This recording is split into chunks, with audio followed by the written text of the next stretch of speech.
Hey, just making another video for YouTube. Have an issue with a 2011 Nissan Armada where the rear hatch is not working properly with the actuator or the motor. I was able to get in, watching a few other videos, pull a few parts, and there's actually a nut that, or a screw if you will, that holds the rod that goes up and down and actually makes the trunk move. So that had fallen inside the container. I'll show you where that is, and let me not lose it again. But if you look here, I was able to kind of, from one piece, pull this molding off to expose the connection for the rod, and then just kind of yank this piece back so I could see what I was needing to fix. And when I looked down into the well here, I was able to find the screw sitting way at the bottom. So it had not fallen, and I'll just grab the camera for one moment.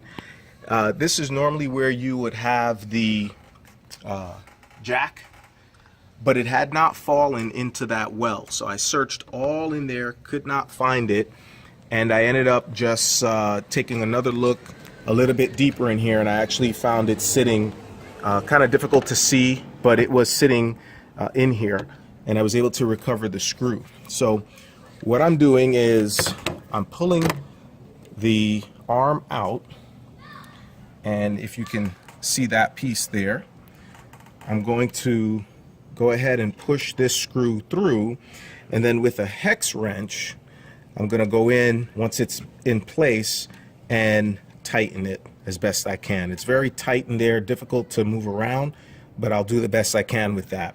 Now, one additional piece you want to remember is if you look in here, and I'll grab the camera one more time, if you see that white circle, that is the actual motor piece for the, I guess, actuator going up and down.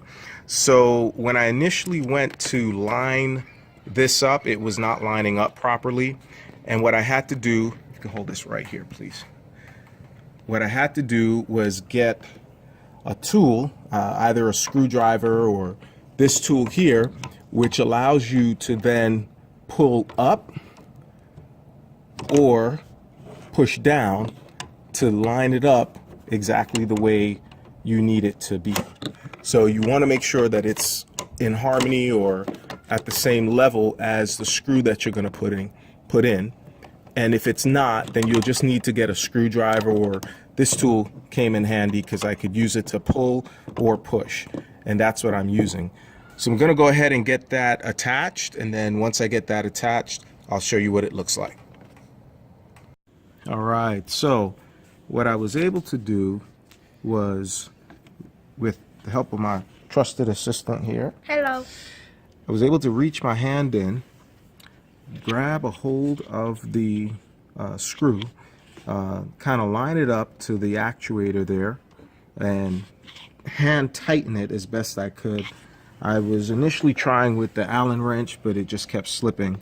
So now that it's on, I'm going to go ahead and try and tighten it up as best I can. Don't know how well. It's really hard to pull or even get into here. The space is so tight. Sorry, son. cutting. I'll go ahead and just tighten that up, and then I'll show you a video of the final product. Alright, so I got the screw here back into place with the Allen wrench and tightened it up. I'm going to give it a quick test to see if it's working properly. And watch your head, son. Step down. Okay, just keep it right there. Step back. Okay, let's see if it works. Well, would help if I had the keys. Look, you did. Okay.